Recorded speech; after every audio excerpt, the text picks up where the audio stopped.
Hi, I'm Nancy Linneruth with unblockresults.com, and today let's talk about imposter syndrome again. I know I talked about it a couple of weeks ago, but some new information has come up. If you don't know, imposter syndrome is the experience of feeling like you're not as competent as others see you. And oh man, I'm seeing it all over the place, especially with women experiencing it. I talked and then posted about it several times a couple of weeks ago. Talked about how I experienced it myself decades ago in my first weeks of law school, how I've helped clients get rid of it, how no one needs to listen to it. And I talked about it as if it were all done and dusted for me. I wasn't experiencing it anyway. I was all done with it. I could help everybody else. And then last week, out of the blue, I ran into it again, personally. So I'd signed up for this 24-hour networking event for entrepreneurial alums of Harvard. And so the first night, at the beginning of it, I went into the virtual room and I immediately, it was like my breath was taken away from me. I felt like a total fraud. Now, I am a Harvard alum. I didn't go to the undergrad, but I did go to the law school, so I count.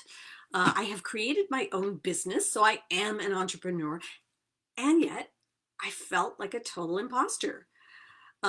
It was like they were all these 20-something hard-driving tech entrepreneurs, and they're the only kind that really count. And they're all in there to create unicorn businesses to sell Microsoft for $1 bazillion.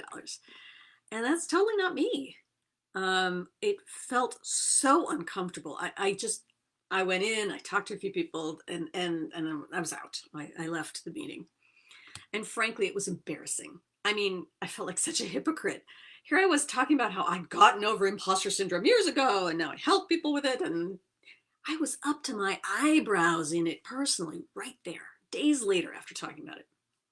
So I knew what I had to do from my own post from that week before. I had to go back to the group as many times as I needed to until I felt more comfortable and knew I belonged.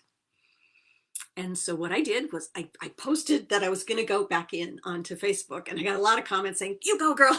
And then of course I couldn't back out. I had committed. So that next night I went back in. And I knew if it was too hard, I would tap. And in the end, I really didn't need to tap, I don't think. Maybe I would have done better if I had tapped, but I just went back in. And this was, less than 24 hours later, they were still going. I went into the networking room, and this time I started looking around, and I realized that there were other entrepreneurs who weren't in the tech industry. Not everyone was in their 20s. And not everyone was male either. That was another thing that seemed to really jump at me the first time. No, there were women, there were people who were not in the tech, who were doing different types of things, who had small business, and not everyone was going for gazillions. And I realized this time, the second time, that I had the qualifications to be in that room. So I felt more comfortable. I didn't feel like an imposter, and it worked. So it didn't take me long to shake the imposter syndrome feeling that time. But I was really quite surprised. It opened my eyes. I thought I had dealt with imposter syndrome long ago, and it was no longer going to jump up and get me. I know what I do is valuable. Clients tell me about how our work together changes their lives. I've seen that transformation. So why did imposter syndrome come up again in this setting? Well, I did a couple of posts about my experiences with this Harvard Alum Networking group, and I noticed two things from my posts.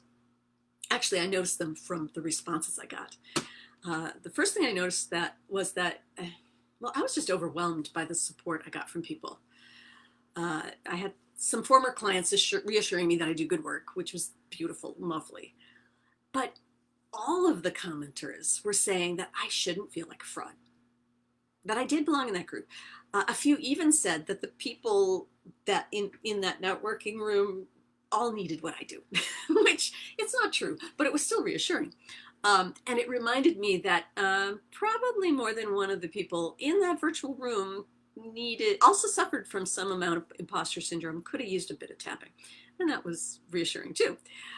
The second thing that I realized is that I was really surprised by the number of truly amazing, capable, and seemingly confident women who were doing the important work in their successful businesses, and yet were revealing that they still had to work through imposter syndrome at times.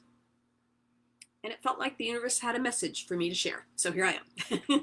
The message is that even when you've dealt with imposter syndrome in one area of your life, it can still come up in a new venue. Having gotten rid of it in one situation does not mean I'm immune in another. This is normal. It is normal for many women, maybe all of us. I may have gone through it. I may have tapped on it. I might have helped lots of clients release it, but I'm still not immune to imposter syndrome even now. When new things happen, when I'm in a different situation, when I'm with other people. Basically, the universe's message was, don't get cocky. So I realize that this experience happens to many women multiple times. It's not a one and done.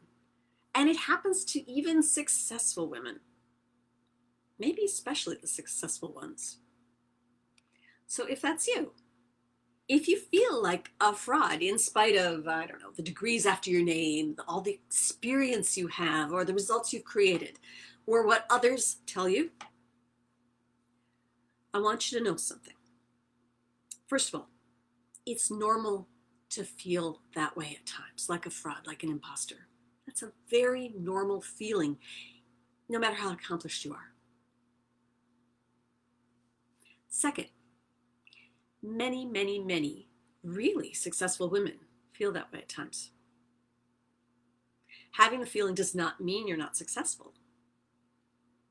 In fact, maybe it means the opposite. I don't know. Okay, I'll leave that one for some wiser mind to opine on. But it certainly doesn't mean you're not successful or capable of success if you feel that imposter syndrome thing. And third and most importantly, if you feel imposter syndrome, if you feel like a fraud, know that it is not true. Okay, so since this topic has struck such a chord, I'm going to talk about it again next week. I don't know, maybe there'll be even more for me to talk about after that. But next week, I'm going to share some of what I've learned about why women seem to struggle with imposter syndrome more than men, where it comes from, and why it's so persistent in women, why it hangs around so long. And until then, happy tapping.